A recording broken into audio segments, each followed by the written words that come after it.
хамгийн ихний хийх ажил бол одоо энэ серверийн үндэсний дата төгрөг зөөх ажил байгаа.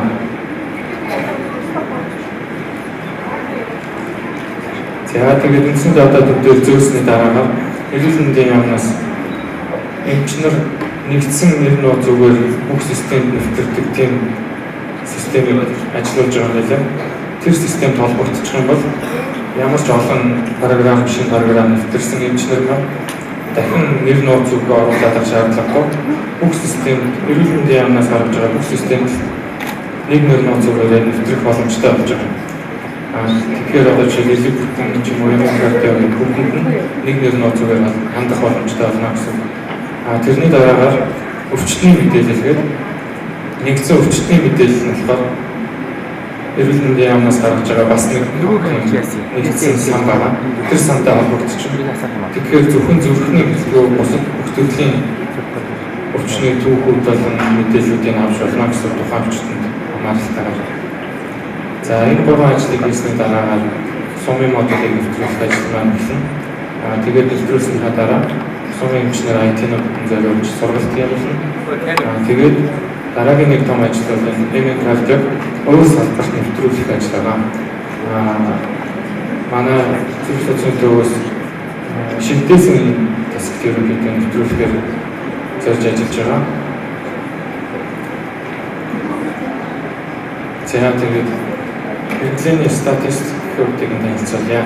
Энэ оны 9 сарын байдлаар бол нийт 3871 асуулт ирсэн байна.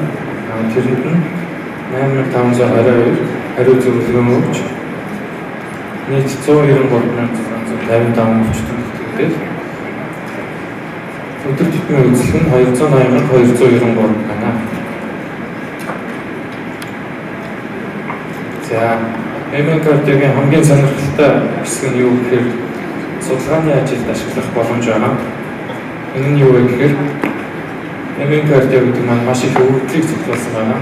Эмчнээс өвчтнүүдийн тухай мэдээлэл тэр мэдээлэл дээр боловсруулалт хийгээд тухайн судлаачид хэрэгтэй мэдээллийг гаргаж өгөх боломжтой байгаа.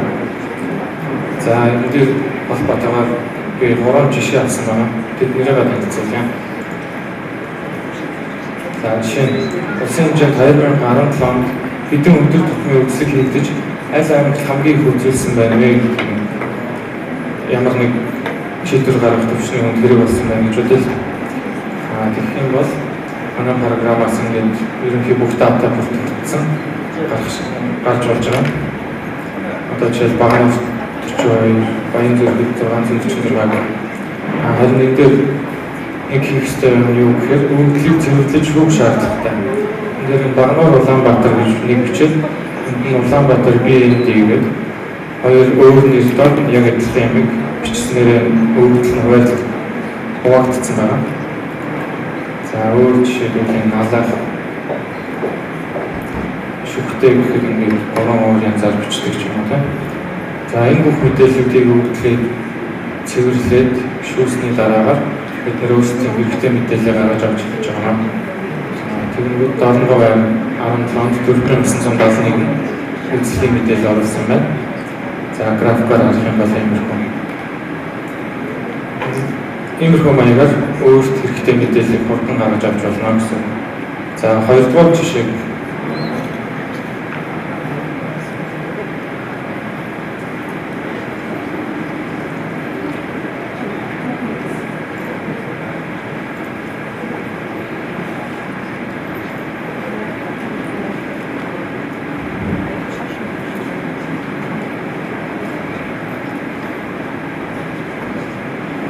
хоёрдугаар жишээ гэхээр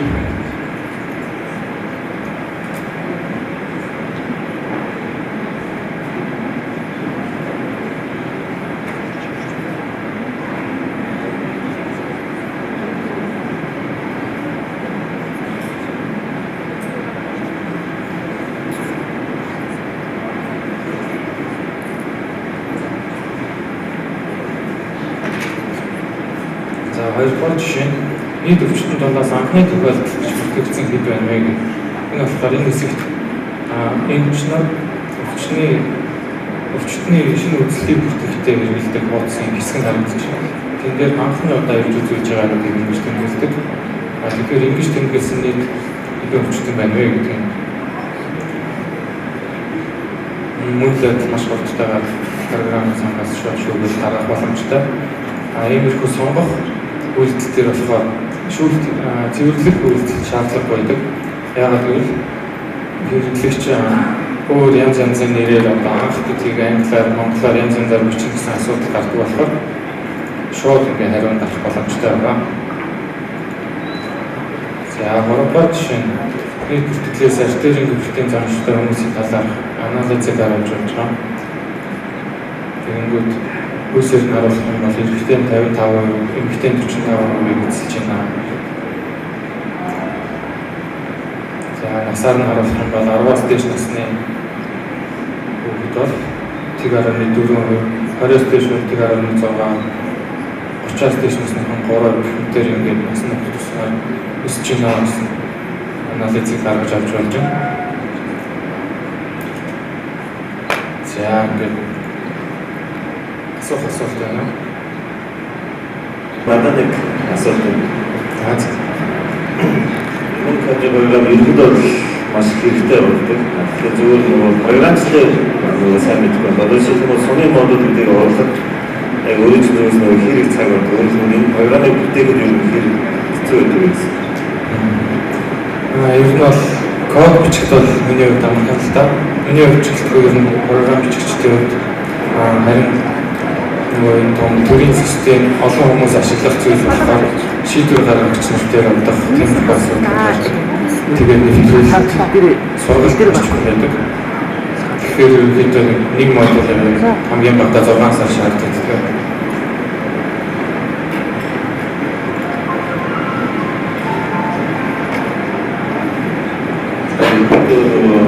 Бидний бас нөгөө програмын бүтээн байгуулалтанд оролцсон ч гэсэн аягүй цаг зарцуулалт бол энэ програмын бүтээнд оролцдог. Тэгээд энийг цагууд бүрээ гаргаад зарцуулж байгаа юм дээр нэг сэтгэлтэй орцуулъя гэж хэлсэн зүйлээс уриалмаар байна. Тэгэхээр асуулт авах бол баярлалаа.